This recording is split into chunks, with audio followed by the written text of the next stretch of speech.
प्रिय मित्रों, हर धर्म में अहिंसा को सबसे बड़ा धर्म माना गया है, परंतु जो हिंसा अत्याचारी से अपनी रक्षा के लिए नहीं की जाती वह सबसे बड़ा अधर्म माना जाता है।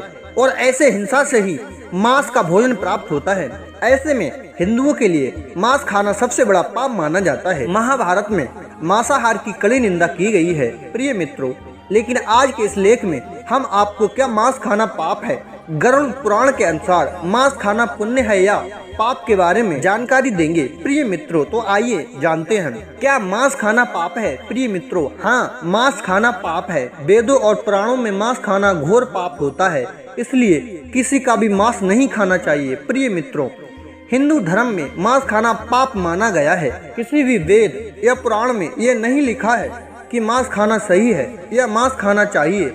हमारे वेदों और पुराणों में किसी को मारना और उसका मांस खाना घोर पाप है। प्रिय मित्रों, गरुड़ पुराण में भगवान विष्णु पक्षीराज गरुड़ को एक कथा सुनाते हुए कहते हैं कि जो व्यक्ति मांस खाता है या शराब का सेवन करता है उसकी भक्ति या पूजा को कोई भी देवता स्वीकार नहीं करता है, न ही ऐसे व्यक्ति की कोई देवता मदद करते हैं। इसलिए मनुष्य को सात्विक भोजन करना चाहिए ताकि उसे अपने जीवन काल में और मृत्यु के बाद भी ईश्वर की शरण मिल सके। प्रिय मित्रों, भगवान श्री कृष्ण कहते हैं कि जो व्यक्ति स्वाद के लिए दूसरे जानवरों को मारता है उसे मरने के बाद कई जन्मों तक उसी जानवर की योनि में भटकना पड़ता है और वह भी उसी तरह मारा जाता है जैसे उसने भोजन के लिए किसी जानवर को मारा था। प्रिय मित्रों, इसलिए अगर आप भगवान की पूजा अर्चना या भक्ति में विश्वास रखते हैं तो मांसाहार का सेवन करना बंद कर दीजिए। वैसे भी मांसाहार को वैज्ञानिक दृष्टि से उचित नहीं माना जाता है।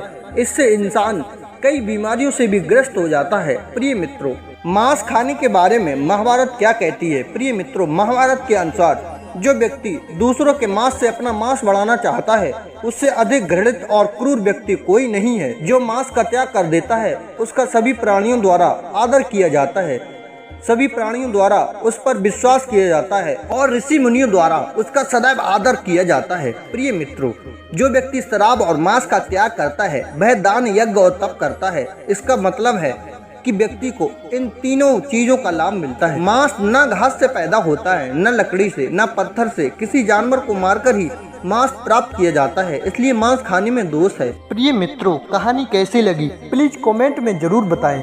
यदि आप हमारे YouTube चैनल संसार दर्पण ज्ञान पर नए मेहमान बंधु बनकर के आई हैं तो प्लीज हमारे YouTube चैनल संसार दर्पण ज्ञान को सब्सक्राइब जरूर करें और बेल आइकन वाली घंटी को ऑन जरूर करें। सभी मित्रों को जय श्री कृष्णा, जय श्री राधे।